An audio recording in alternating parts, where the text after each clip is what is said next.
देवभूमि हिमाचल के समाचार विश्लेषण में आज बात कोविड-19 महामारी से जूझ रहे ग्रामीण क्षेत्र के लोगों की।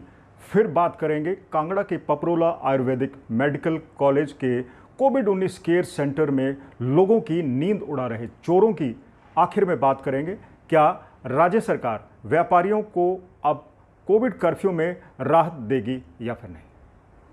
अभिवादन स्वीकार कीजिए मंजीत सहगल का। बुलेटिन की शुरुआत कर लेते हैं कोविड-19 महामारी की, जिसने अब शहरों से निकलकर गांवों और यहां तक कि कबायली इलाकों में भी दस्तक दे दी है। चिंता की बात यह है कि गांवों से होता हुआ कोविड-19 का वायरस अब कबायली इलाकों में भी दस्तक दे रहा है। कांगड़ा के छोटा भंगाल क्षेत्र में कोविड की पॉजिटिविटी 40% दर्ज की गई है। 97 में से 37 सैंपल पॉजिटिव पाए गए हैं। छोटा भंगाल बहुत ही इनएक्सेसिबल एरिया है, जहां पर सिर्फ पैदल ही पहुंचा जा सकता है। चिंता की बात यह है कि अब इन कबायली इलाकों के कई लोग अपने भेड़ों और दूसरे जानवरों के रेवड़ लेकर दूसरे इलाकों में भी जा रहे हैं। इससे संक्रमण फैलने की जो आशंका है वो बढ़ गई है। न केवल कांगड़ा के छोटा बंगाल बल्कि कई और गांवों में भी कोविड अब दस्तक दे चुका है। चाहे वो कुल्लू के कबायली इलाके हों, किन्नौर के हों, लाहौल स्पीति के हों, शिमला के हों, इन सभी इलाकों में कोविड-19 का वायरस दस्तक दे चुका है।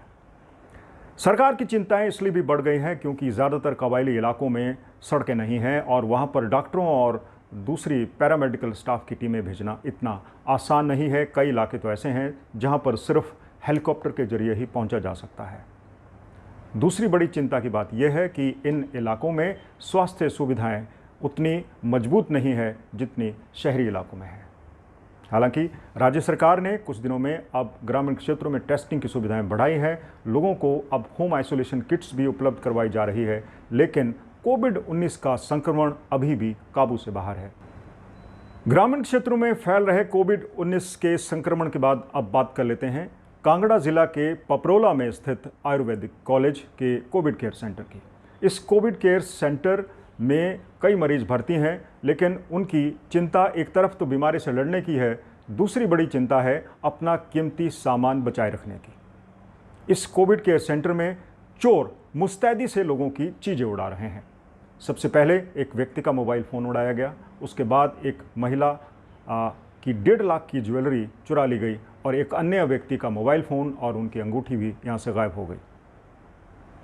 निहायत ही शर्मनाक बात है कि एक तरफ जहाँ कोविड-19 जैसी महामारी फैली हुई है, वहीं प्रशासन लोगों को उनके सामान की सुरक्षा भी सुनिश्चित नहीं करवा पा रहा है। अस्पताल प्रशासन अब पल्ला झाड़ चुका है और अब मरीजों के तीमारदारों को ही कह रहा है कि आप मरीजों का कीमती सामान अपने पास रखें।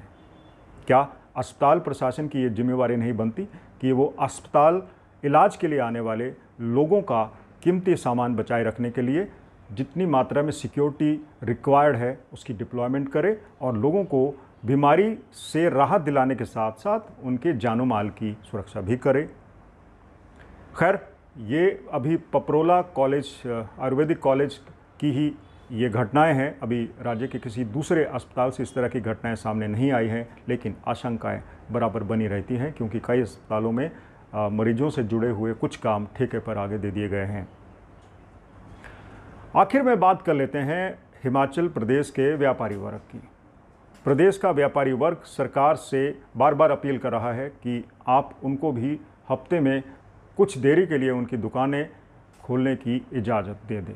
अभी तक सरकार ने सिर्फ सब्जियों और राशन की दुकानों को 3-3 घंटे खोलने की इजाज़त दी है और हफ्ते में एक बार 2 बार हार्डवेयर की दुकानें भी 3 घंटे के लिए खोली जा सकती हैं। लेकिन बाकी दूसरी दुकानें जो प्रोविज़न स्टोर्स हैं, चाहे वो कपड़ों के हों, स्टेशनरी की दुकानें हों, उनको फ़िलहाल खोलने की इजाज़त नहीं है, जिससे उनका व्यापार गिर रहा है। घाटे उनको उठाने पड़ रहे हैं क्योंकि बहुत लोगों की देनदारियां हैं और लगातार कोविड कर्फ्यू की वजह से उनको काफ़ी नुकसान उठाना पड़ रहा है।